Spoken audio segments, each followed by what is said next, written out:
Okay, so I'm going to show you quickly how to use PicMonkey.com to edit some photos, so we'll go there first.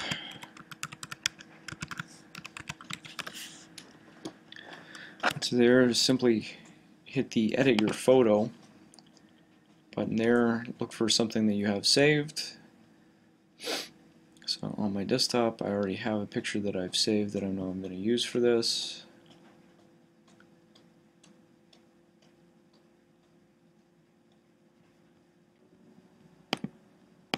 And there it is.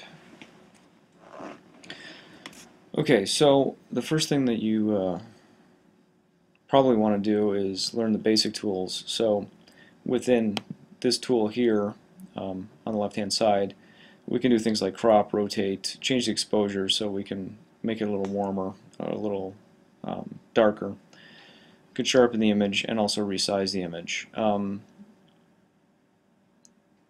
So we'll go step by step here.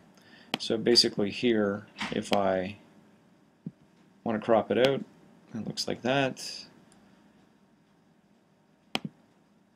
I hit the crop button, it crops down. Rotate obviously is going to rotate in either direction, and I can flip it horizontally or vertically. I can also straighten, so if I don't particularly like the way the direction is, I can straighten it up a little bit. Exposure, if I find it's a little dark, I can bring the brightness up a little bit. Again, change the highlights on it. Bring up or down the shadows. And of course change the contrast. Colors, if I find, for instance, that it's perhaps a little too saturated, I can bring that down. You'll see it turns totally black and white. If I drag it down one end, it's going to be super saturated on the other side, right? So it looks like it's burnt out. So I'll bring up saturation just a little bit. Temperature, you see we can drag into the orange or drag into the blues, okay? So whatever the actual natural tone of the picture looks like. Pitch sharpen, again I can create more sharpness to it. It's going to become a little grainy the further I drag that. And clarity, also same situation, kind of highlights the shadows there. Resize, you can change the actual size of the image itself at that point. Okay, so this gives us effects, and this is particularly one of the interesting things that you need to do for this particular assignment. So there are several different effects on here, so you see what they do as you press on them. So it's kind of like if you're in Photoshop, it's what a filter would do.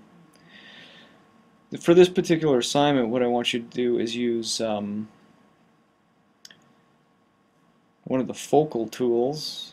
There we go. Okay, so what we're going to do is we're going to do a focal black and white.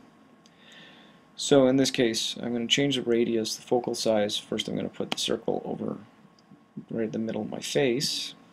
Then I change the focal size down. So my face is framed. We'll go a little bit less. So you see that what happens is I'm the only colorized thing in the picture, right? If you put up edge hardness, you'll see that it actually doesn't fade out the edges. Take down the edge hardness, and it fades it out gradually. Okay, and you also see the fade. As we drag that back and forth, you'll see black and white compared to the color. Okay, so that's one of the effects that I want you to do on the pictures. So you're going to use two separate pictures. I'm just going to, for illustration's sake and time's sake, I'm going to do both on the same picture for myself. You can do other things, like you can retouch. I'm not going to go over those, but you can whiten teeth, you can change the lip tint, etc.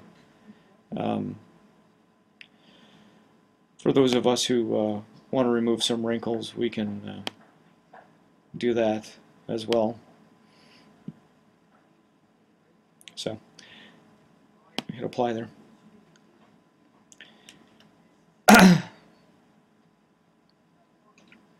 Okay, you don't want to do something with the monkey over top of it though, because you actually pay for that service, so we're not going to do that. And if you want, you could run print over top of the picture. I'm not a big fan of print over top of pictures. We can also create overlays, but what I'm particularly interested here is some frames, and what we're going to do is use the Polaroid frame.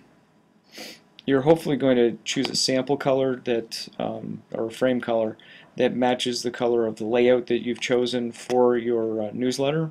So for instance, if I was going to go with that shade of blue, that's what it becomes. Hit apply, and then you have the final product. At this point we hit save, and we render it out. Leave it as a JPEG, hit save photo, and then you just save it on your desktop, and then you'd bring it in to your newsletter.